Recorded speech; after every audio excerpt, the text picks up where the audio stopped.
Yes, Darshan. Loud and clear to everyone before I start. Yeah, Darshan, you can start. Thank you. So, namaste and a very good evening to one and all. And I'm Darshini Shivakumar. Welcome to Leaders Connect 360 Foundations episode LC0261. Leaders Connect 360 Foundation is a non-profit organization aligned with the United Nations Sustainable Development Goals. SDG. Our mission is to invite 1,000 plus leaders and create a million leaders. Every Wednesday, we come together from 6:30 to 7:15 p.m. IST on Zoom Live to gain insights from top management leaders and last week of the month from the authors. And once every quarter, we take it offline in different cities to network, support, and grow together. Because at Leaders Connect 360, we strongly believe that leaders create more leaders. Before we kickstart the episode, a quick reminder please keep your videos on for an engaging experience. First time visitors, check out the WhatsApp, Facebook, and LinkedIn links in the chat box to stay connected and grow with us. This episode is being recorded for our community archives. Now let's set the energy high. If you are excited and ready for an impactful session, drop a thumbs up or a smiley in the chat window. Thank you. Fantastic. And before we go, let me introduce our guest speaker, Mrs. Rao G, Fractional CHRO, Pharma and Engineering.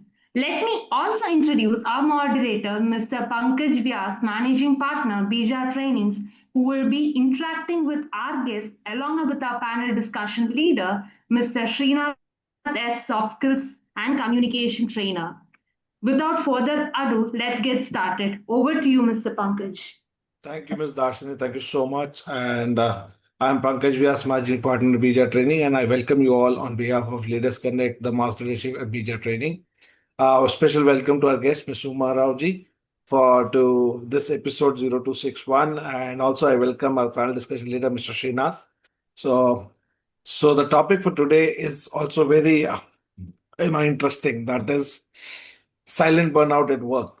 Okay, so let's see what we all can get to know from Miss Uma, and for sure, the moment she's going to share, we all are going to realize that yes, we all are facing it somewhere or the another. Okay, so let's see how we can, work on to come out of this once she shares her experience and expertise on this. So, without taking much of a time, I would officially like to welcome each one of you through a mode of welcome video, and then we move forward. So, Aru, can we have welcome video, please?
Thank you so much, Arul.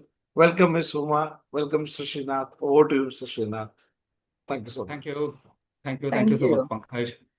Welcome, Uzuma. It's a pleasure connecting with you and everybody who has joined in. Welcome. And then let's dive straight into the topic because everybody must be in the after work mode already, right? This topic for today, the silent burnout at work, is something that not many speak about. They experience, but they don't recognize, right? So many employees appear productive on the outside, but we know that they are emotionally exhausted. And that exhaustion comes out in various forms, probably at work or at home. We all know that. But how can leaders identify the early signs of silent burnout before it affects our performance at work? Can you throw Yeah, some insights on that? yes. Thank you so much, first of all, to all of you, Bija and Leadership 360, founders, for this opportunity. I think the topic couldn't have been more timely because, if you see all the chaos outside, it's only going to get worse in terms of uncertainty and ambiguity. And in that situation, if we have, our folks also sort of silently going through some horrible phenomena, I think it's really a sign of danger for the organization, I would believe, right? Now, how do you identify these early signs? Because they're generally masked. They're not going to be out in the open, right? And they are kind of visible to people who actually make an effort to look at it. So I think the first thing for every leader is to be very mindful and watchful of their team and look for cues. Now, what kind of cues will you look? Most of them are like slacking cues, right?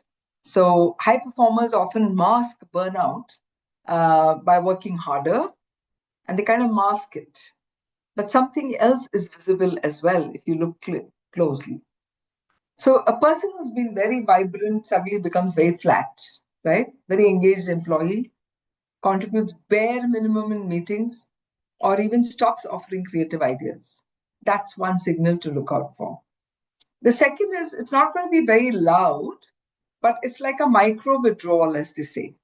Okay, so making attendance to social events optional, turning off the camera during the calls, right? Or some kind of delay in response to messages which are non-urgent. So earlier they would not do that, but now they will take their time. So it's not urgent. I'll do it later.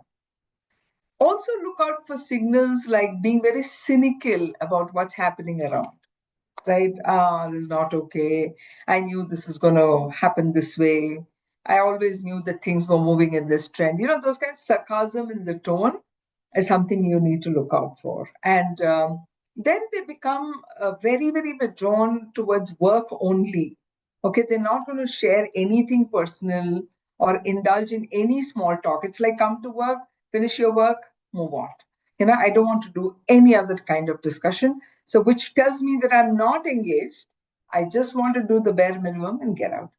I think these are some visible indicators of someone who's petering down in their profession. I see. That's rightly put. You have created personas with respect to identifying it. I think that all managers and people who have people working under them should look for such personas, and they need to be trained on this first of all.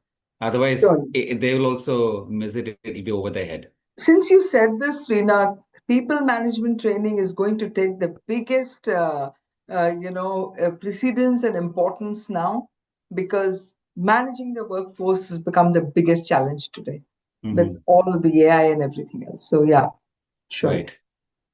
Definitely.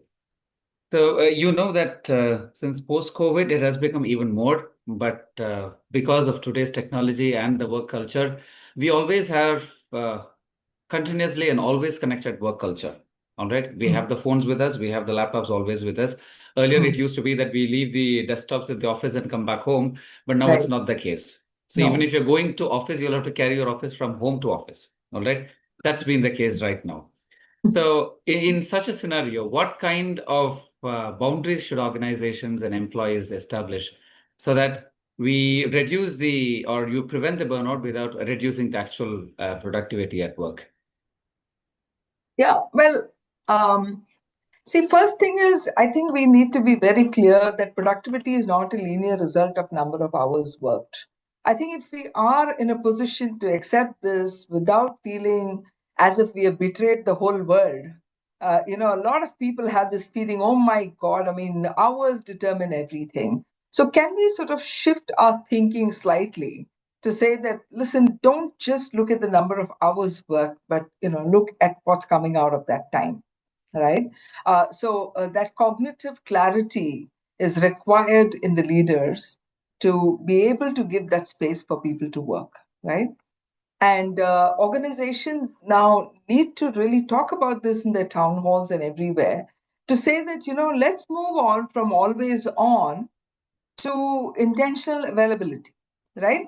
I don't have to be always on. And I remember when I was working with a boss who was in South America, her timing would start from 4 p.m. in the evening. And the India time would start in the morning because, I was also consulting for them. It's physically impossible for someone to start at 9 and end at 1 or 2 every day. So, what's the issue here? You want someone to be always on, and I'm saying move away from there to becoming intentionally available when you are required to be. Okay. So, a couple of things that come to my mind, I don't know whether it's possible. I have worked extensively in manufacturing, so I really don't understand what is the boundary here many times, and the leaders here won't understand because it goes as per the productivity schedule or the production schedule. But the thing is, I think in every environment, we can draw some boundaries. For example, can we create some blackout zones, right? Now, even if somebody is working at all hours, can we respect and say that, let's say 6 to 9 p.m., let's leave this individual alone? Probably the person will come back online from 9 o'clock till midnight or whatever if the work demands working with different geographies. But let's say these 3 hours, I'm going to be respectful and I will not connect with this person at all. Okay. Or if somebody has a morning routine of running or walking or whatever, can I respect the fact that from 6:30 to 8, this person is not available, right? And I will not disturb this person. I think it's about respecting people and creating blackout zones. Now, who should do it? I, as an employee, cannot do it, okay? Because my boss has to listen to that. But if the boss himself or herself creates it, I think that is the best scenario. They say, listen, guys, we are expected to be 24/7, but let's work. I have done that. I have done staggering timings in my team. I have said that, somebody will work from this time to this time to accommodate a few other things. And no hell comes down. It's like a baton race. Somebody picks up when you're not there. So that's one, if it's possible, right? And then the second thing is, that status when you're on the chat, can you respect that status? Now, don't say offline or something like that. Can we say that, for example, I'm doing deep work, do not disturb. Or, I'm in meetings, do not disturb. And really, we must have the protocol to look at that status and leave that person alone during that time and not sort of keep bugging them, right? So what happens is if I want to concentrate on something and I want to spend 2 hours, I should be given that privilege to do that because my work demands that. And so please look at my status and don't disturb me. We have this beautiful practice in IBM. It's known as fit for you card. Okay. So it's a fit for you, and it asks you, how do you like to be contacted? When do you like to be contacted? What's your peak hour of performance? How do you, and all of that. And that gives a very good insight to the boss to engage with the individual. Say that, what's the best time when I can make use of this person's talent. So it's very respectful. It's a very small sheet that you create and give it as soon as you join a team. And then, whatever is fit for you, people try to stay to that. Again, can we all agree that there will be certain timings that will be meeting free? Okay, we could decide like 3 to 4 in the afternoon, no meetings. Morning, 10:30 to 11:30, no meetings. Don't schedule any meeting. Okay, and also, keep a 15-minute buffer between two meetings so that you at least get a little time to stretch yourself, health is equally important as much as work is. So what happens is people who are working continuously with this medium of Zoom or Google Meet, it's also a fatigue looking at the screen. So I think it's legitimate to create that. And all of these actually enhance productivity. They don't really rob you of it because people feel a lot more charged and come back when they have to do that. So I would think some of these things could be worth experimenting with. And I have tried a few. Yeah. Right. Now that's very powerful when you say that you have tried and tested models. That is something that you're sharing. So it is worthwhile for people who are in this call to try and implement the same as well. It's much appreciated. Luckily or unluckily, I worked in a company where there were strict timings. Of course, we worked in, our clients were European, but our team used to draw the line at 7 p.m. saying that you should not schedule calls with us. Okay, so I had probably a manager like you then, so everything was set in place. All right, good. So these are workplace our workplace practices, which are the contributors of silent burnout, right? Which practices today do we do that contribute to silent burnout, and how can companies address them? Probably they realize or not realize, but what are we currently doing that causes this burnout? We would have seen many movies where, we see these friendly neighbors and very overindulgent relatives who want to be supportive. And they say, I have only your good at heart. And I'm telling you, everybody has good at heart. But somehow these unintentional, contributors are there, which actually disrupt this whole thing. All right. So like, how do you reward in your team? Now, I had to deal with a manager who thought that working at odd hours is a sure shot sign of dedication for the company. And mind you, he would also sit. He would also sit. And he expected all well meaning people to do that. Now, it's impossible to do this. So, what are you rewarding people for? You're rewarding people, you should reward them for efficiency. But actually, what is happening is you're actually rewarding them for stretching at unearthly hours. And if you're good in your job and you finish your job quickly, then you're not seen as very efficient. It's like a tax is being imposed on you, like a performance tax.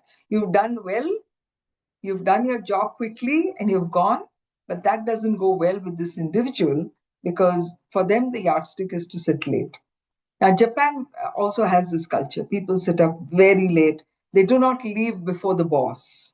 That's considered very disrespectful. So if the boss is sitting till 10 at night, you got to be sitting at 10. And you will see a lot of people in these, the metro stations who are drunk in the middle of the night because they can't take that stress and they keep falling over. And these are the kind of things that happen when you toe these kind of practices. Yeah. So what do you do in such a case? Look at how you can staff your team for total capacity, rather than just a task. Because when you look at a task and take people in your team, and suddenly something else changes, it really puts a lot of pressure on people. And so, get more done by efficient people. Don't worry if they leave early because they have finished their task, and it should not be a yardstick of anything. Right. Secondly, a lot of managers have this urgency culture, right? So even notes will have like ASAP. Everything is ASAP. Why is everything ASAP? This is like doing a sure shot exercise for a nervous breakdown for an employee in the team, right? So please, when you're planning, put your dates when you need them and be fair about those dates. And then, allow people to come back. That means you should be a good planner. You have to anticipate things ahead and then put things together according to the way people work. But you can't make everything as ASAP. Abhi chahiye, right now, give it to me right now. You can't do this, right? So this fight or flight response is very, very dangerous and it will put off people. So good people will not like to work in such teams. So this urgency culture must change. The third thing is, some kind of some kind of a wellness initiative needs to be there. If it is not there, it becomes a contributor to these kind of situations where people are working and working. There's no place to relax, no place to breathe deeply for a few minutes, no place to, probably go and pay a futsal or something like that, which kind of breaks that monotony of in the mind to come back and do things. Because let us not shy away from the fact that many times people have to work 24/7 when there is a delivery to a customer, right? So sometimes 3 to 4 to 5 days they have to be there. Even so, can we make it a little easier for them? Like, have a little games corner where they can go and just play a little bit and come back. Or, a place where they can jog a little bit. Now, I worked in Mars. Senior leaders would actually work on a treadmill.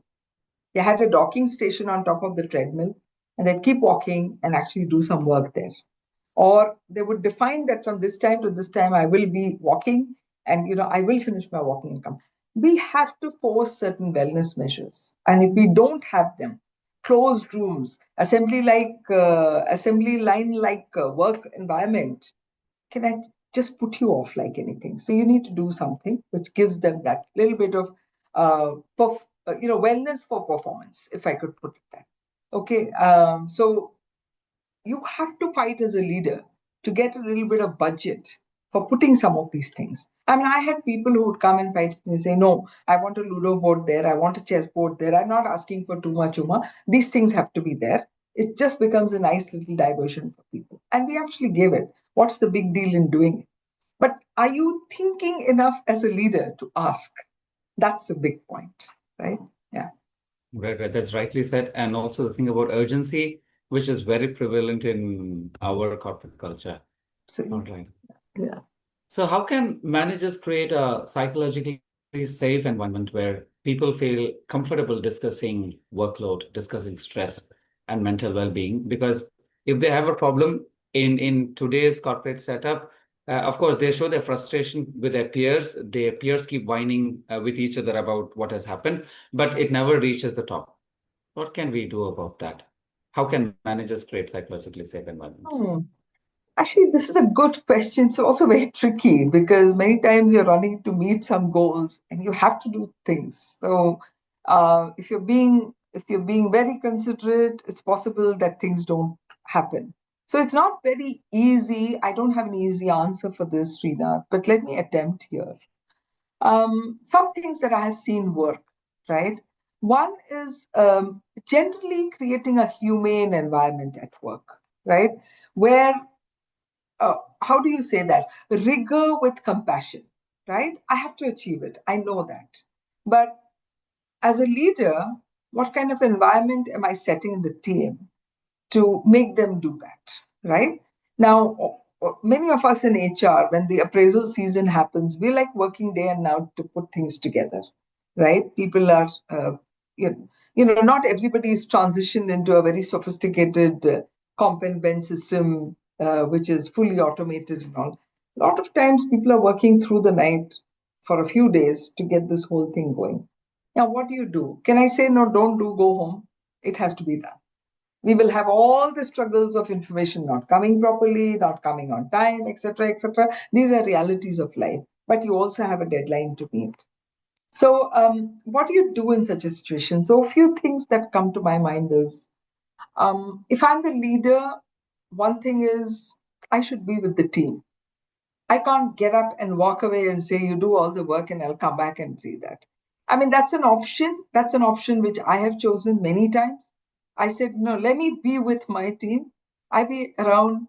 I tell them, what can I do for you? Can I carry some paper here? Can I fix the printer there? Can I get some, dessert for you? Can I get, of course, dinners and lunches are given, but can I get something for you? Or, I'd create a little space corner where people could just relax for a few minutes and come back. I think as a leader, you have to take the lead there. Okay. Also, sometimes I have called off certain meetings saying that I'm feeling really overwhelmed today, not feeling great. And I think I will not be able to do this. I'm now going to delegate it to somebody else in the team. Please go ahead and do it. Or maybe we can reconvene later. The moment you do that as a leader, the team thinks it's okay to be human. That, I'm also very tough when it comes to deliverables. But there are times where I know if I can manage that, then I just take a little softer option because everybody is going through the grind.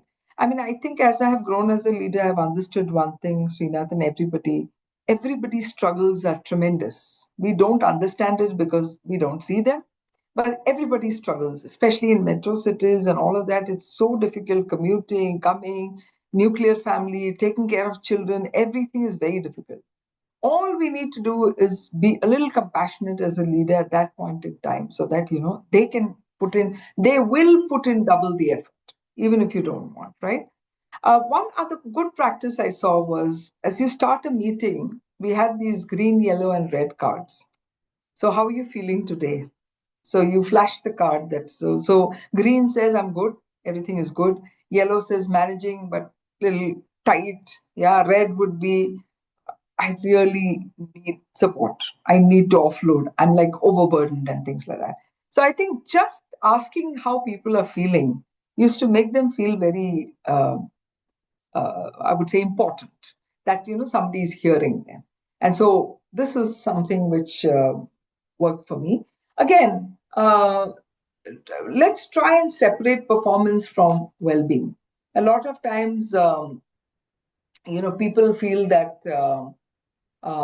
if you put them to a higher role or a promotion, etc., they will have to end up doing a lot of work, and then not accepting it will go against them. So, as a leader, I should also assure them that listen, if you're not going to take it, you will still be a prized, valuable member in the team, and you need not worry about it. I had a young lady who started crying because she was nominated for a high potential women leadership program.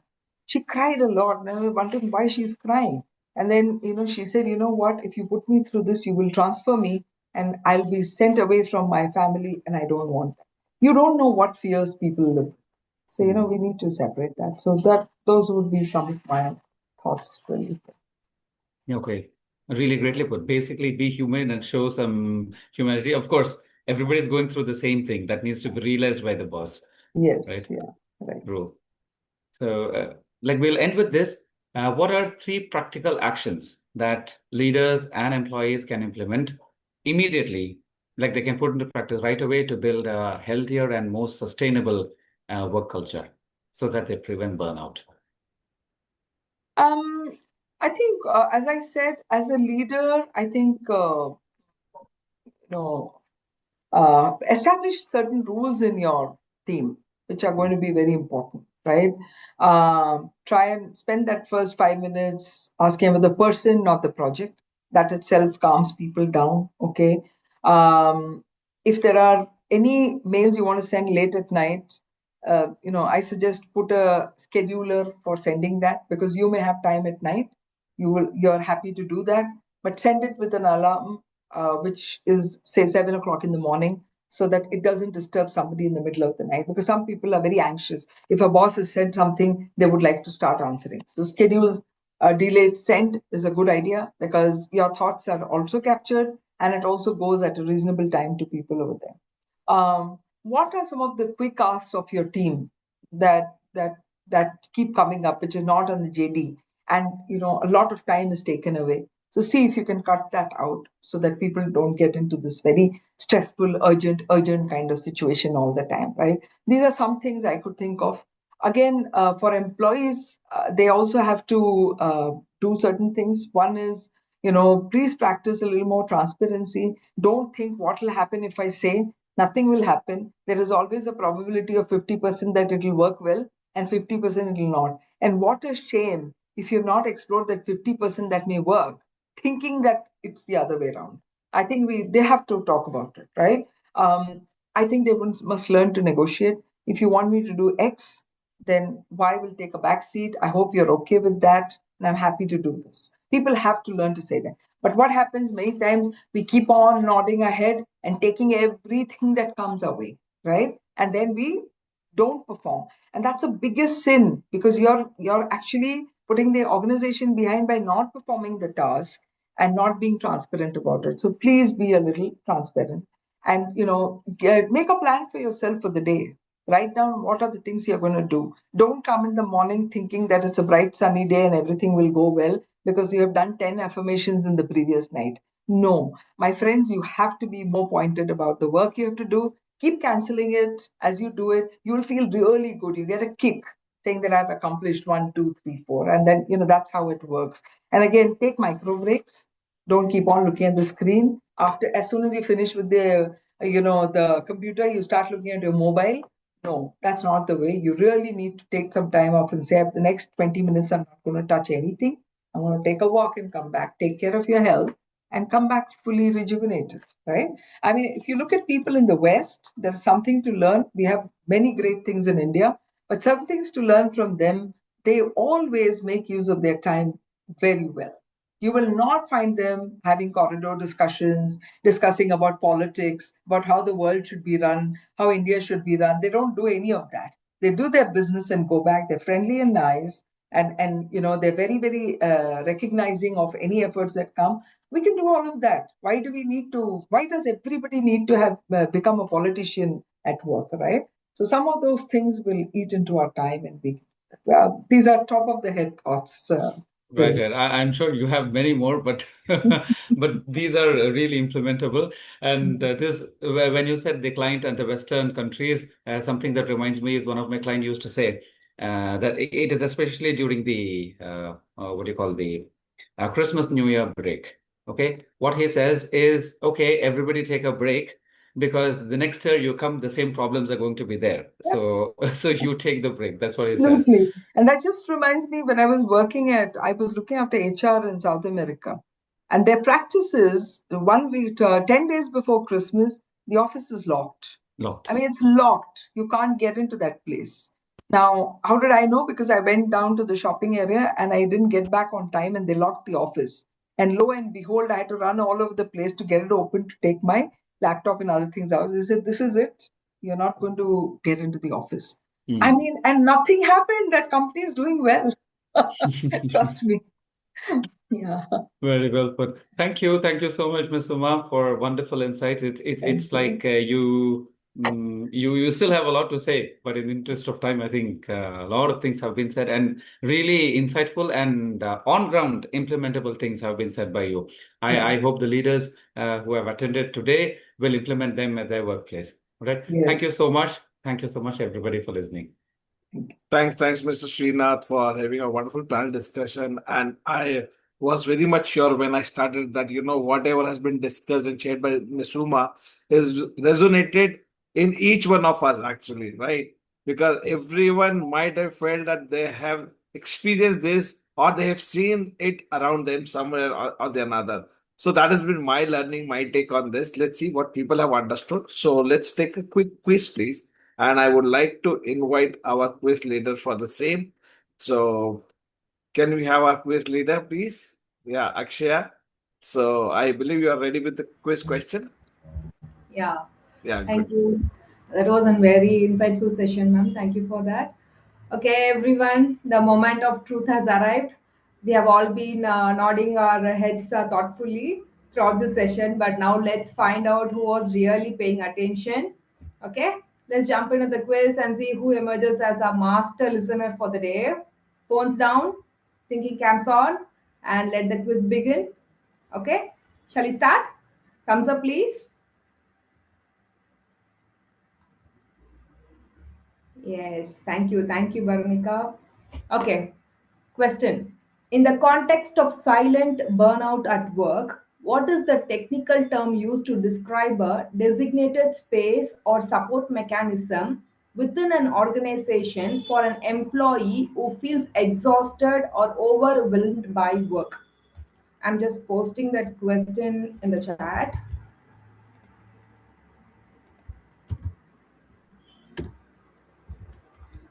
So here are your options. Option A, growth path card. Option B, black and white card. Option C, fit for you card. Option D, give my space card.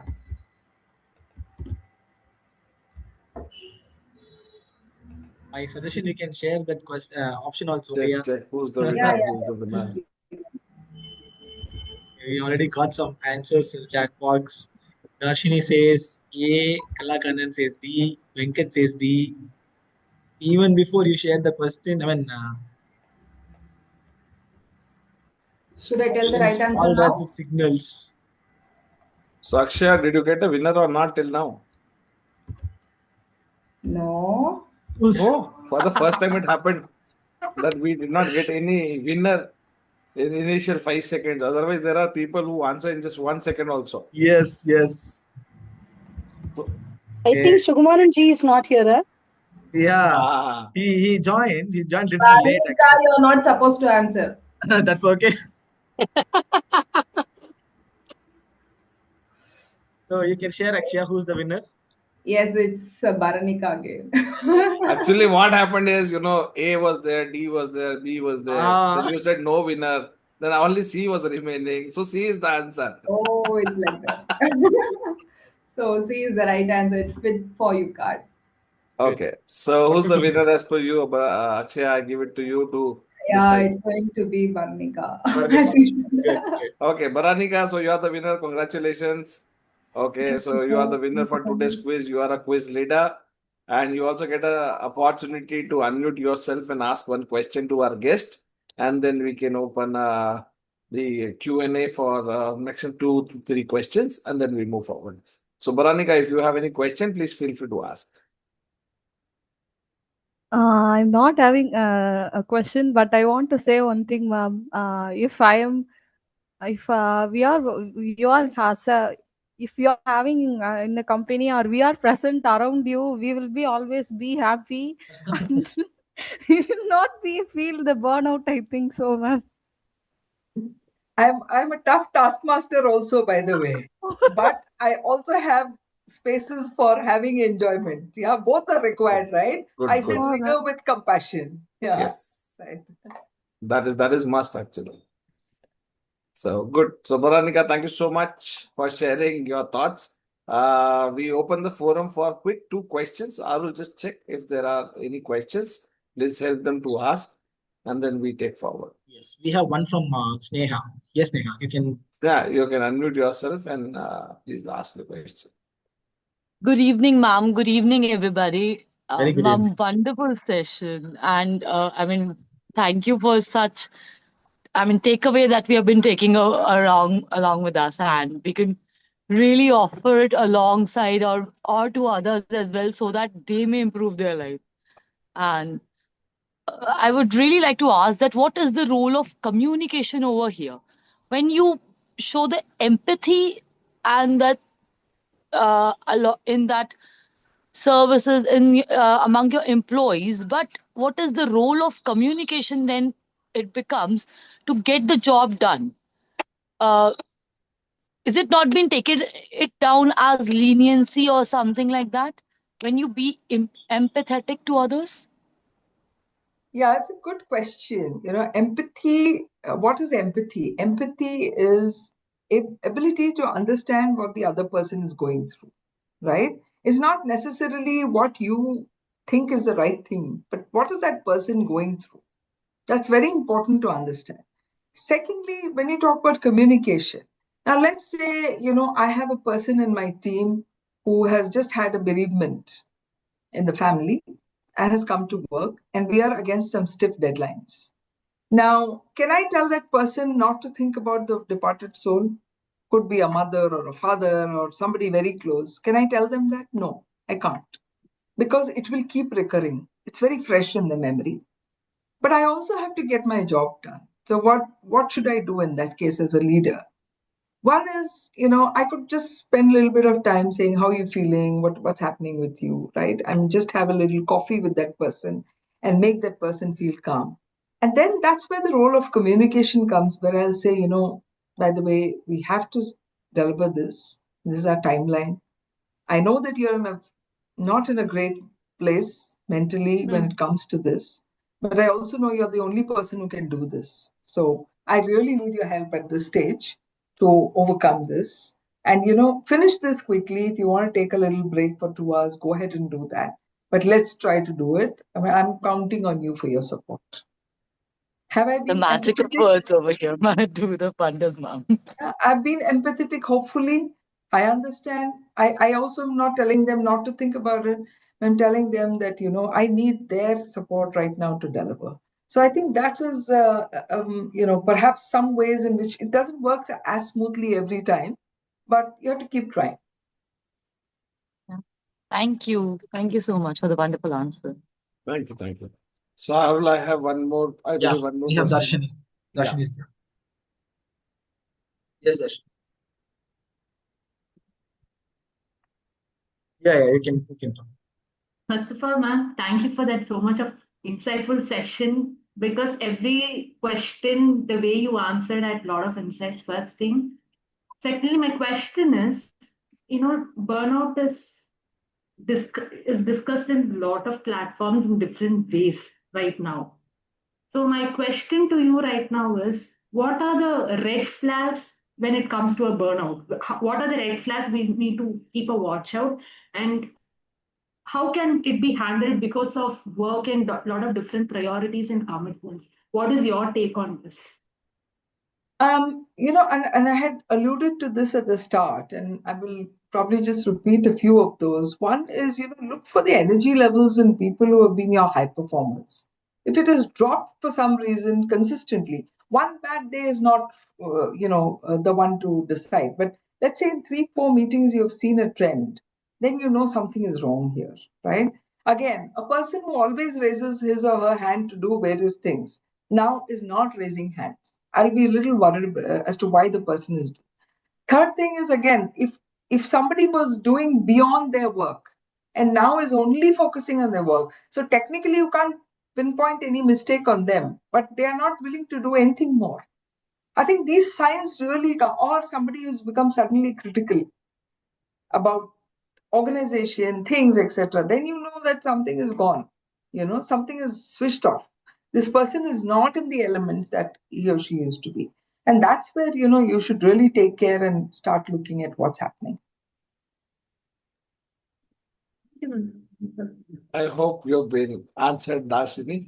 So, Arul, if there's anyone, I believe it's already 7:16 now. So I would like to invite, I believe Miss Kala Kannan want to ask. So let's give her an opportunity, a last one, and then we'll move forward. Just for a second, please, Uma, I understand you need to be leaving by 7:15 p.m. You're okay, we can take one more question and then we can another leave. 3 to We'll 4 summarize. minutes. If you can wrap up, it'll be great. Yeah, we'll do Yes. it. We'll wrap it by 7:20. Thank you so much. Thank you so much. Yes, Miss Kala, you can share. Yeah. Thank you so much, Ms. Uma, for being considerate. And my last question to you is, you were talking about compassionate towards the employee and everything. What if the kindness that we show to the employee, what if they take it as a weakness? Is there a possibility? No, I mean, unless you've submitted yourself to the individual. If you have not submitted yourself, you are being empathetic, but you still have an eye and watch on what you need to deliver. So empathy, as I said, rigor with compassion, right? At the end, you have to achieve what you have to achieve, right? Basically, you are just being understanding of that person's situation and saying, I really understand this must be very difficult for you. It's hurting you. I know that, I would suggest, maybe take an hour off and do that, but let's come back and get this going, or tell me how can I, fix this because you have the expertise in this area. So I'm actually not giving away the lever of control. Absolutely. I'm only just being nice to the individual at that point in time, which is absolutely genuine, not because I want to fake it, but I'm genuinely being. And you know what? I mean, the beauty about human beings is you can make out when people are genuine and when people are not. And when you know somebody is being sincere, I have dealt with unions. Unions will not come and talk to you because you're sitting in some position. They do it because they would trust you, right? And therefore, you got to be genuine. First, as a leader, you have to be very genuine. Don't fake it. And if you're not faking it, and you're genuinely concerned about the individual, but you also then will have the power to convince them, that, listen, we have to get the job done. Absolutely, right? I agree. But there are chances the boundaries are crossed. Then There you are have to be chances. very assertive. You have to be assertive. That's what you're paid for as a leader.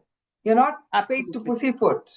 You have to get the So there job are done. You chances. have to get the results. That's what you're paid for. But Yes, if somebody's last nerve is pinching, there's no point in standing on it and jumping. It's not going to take you anywhere. So if you can give a little space, give it. The person will come back with, double the energy to complete it. Right? Thank you so much, Ms. Uma, for your insight. Wonderful session. Thank you so much. Thank you so much. So, Nelly sir, over to you for a quick summary, please. Good evening, one and all. Thanks to Bija Training for this opportunity as a summary leader. Dear Ms. Uma Rao ma'am, especially insightful thoughts on the silent burn work at work. The way you presented your points and real life examples was powerful and deeply moving. It gave me goosebumps, ma'am. And the seven key messages is: one is recognize the silent signal. The burnout often starts quietly before performance drops. Look for a reduced enthusiasm, fewer ideas, and delayed response, and social withdrawal. Employees may still work hard, but only do the bare minimum emotionally.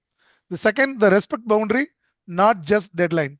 Productivity is just about results, not being online 24/7. And respect focus time, meeting status, and personal downtime. Use meeting-free periods and avoid interrupting employees unnecessarily. And the third one, avoid creating an urgent culture. Constant ASAP request create unnecessary stress. Set realistic deadline and priorities instead of rewarding last-minute heroics. And clear planning helps people work smarter and reduce pressure. And the fourth one, lead with empathy and presence. Great leaders combine accountability with compassion, support the team during the demanding periods instead of expecting silent sacrifice. Encourage employees to speak up if they need help or adjustment. And fifth one, build psychological safety. Create an environmental where employees can openly discuss overload or well-being. Regular check-ins, simple mood indications like a red, yellow, green, and active listening build trust. Regular well-being conversation from performance evaluations. And sixth one, make wellness a part of the work. Short breaks, walking, movement, and a recreational space improve focus. Reduce monotony through the flexible work practices and wellness initiatives. And investing in employee well-being is an investment in long-term performance. The last one, take small actions every day. Plan the day priorities. Avoid overcommitting. Schedule emails instead of sending them after hours when possible. Minimize unnecessary distraction and celebrate complete tasks. And sustainable success comes from consistent habits, not constant overwork. As a final takeaway, silent burnout does not happen overnight. It builds through the unnoticed stress and unspoken pressure. Organizations that recognize early sign, respect boundary, plan and realistically, and lead with empathy, create healthier people, stronger teams, and better long-term results. Thank you, ma'am. Thank you so much, Mr. Nellai. Thank you for summarizing it so well. So, without taking much of our time, as I believe Mr. Uma has to leave, I would like to invite our word of thanks leader. So, over to you for the word of thanks. Thank you, Please. Pankaj sir. Baranika. Hello, everyone. Good evening. Let me quickly share once again the purpose of this thriving leadership community. Leaders Connect 360 Foundation is a non-profit organization aligned with United Nations Sustainable Development Goals (SDG).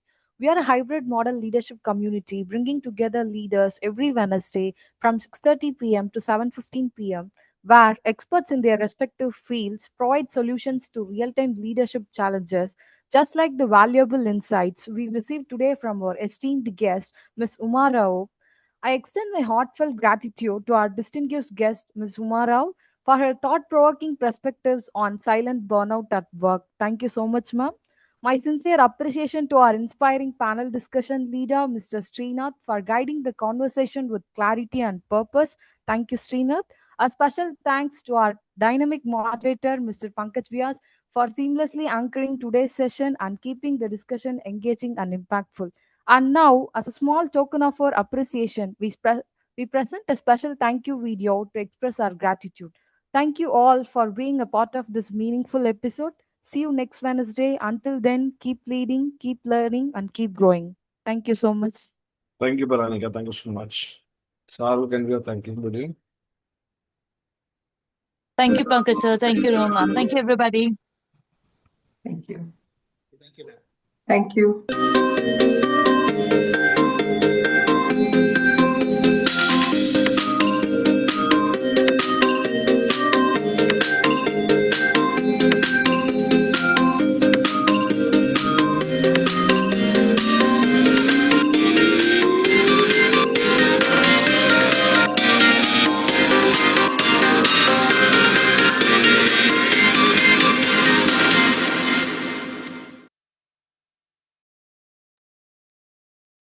Pankaj, you're on mute.